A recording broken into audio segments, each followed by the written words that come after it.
நாகேஷ் அவர்கள் சொன்னது எனக்கு ரொம்ப பிடிச்சிருந்தது. அவரோட கேள்வி பதில்கள் அவர்கிட்ட கேட்குறாங்க இந்த கேள்வி, சார் உங்க அளவுக்கு நடிப்பு திறமையோ பெரிய திறமை இல்லாதவர்களுக்கெல்லாம் பெரிய எதிர்காலம் வந்தது, அது வந்து உங்களை பாதர் பண்ணலையா அப்படின்னு கேட்குறாங்க.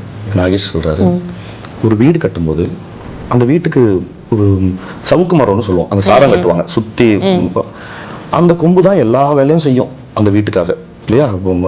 அது வந்து மேலே சிமெண்ட் கொட்டும் எல்லாம் இருக்கும். ஆனால் கிரகப்பிரவேச சுவாமிக்கு அந்த வீட்டுக்கு எந்த வேலையும் செய்யாத வாழை மரத்தை கொண்டு வந்து அது என்ட்ரன்ஸில் கட்டிடுறாங்க. அந்த சவுக்கு மரம் எங்கே இருக்குன்னு பார்த்தோம்னா எங்கேயோ பின்னாடி அது பார்வையிலே படாத இடத்துல போட்டுறாங்க. உனக்காக நான் இவ்வளோ கஷ்டப்பட்டனே, அந்த வாழை மரத்தை கொண்டு வந்து என்ட்ரன்ஸில் கட்டியிருக்கியே அப்படின்னு சொல்லுவாங்க.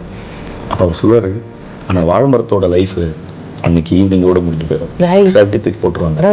அந்த பின்னாடி இருக்க சவுக்கு மரம் அடுத்த பில்டிங்க்கு போயிட்டு இருக்கோம், அடுத்த பில்டிங்க்கு வேலை செய்ய போய். So powerful.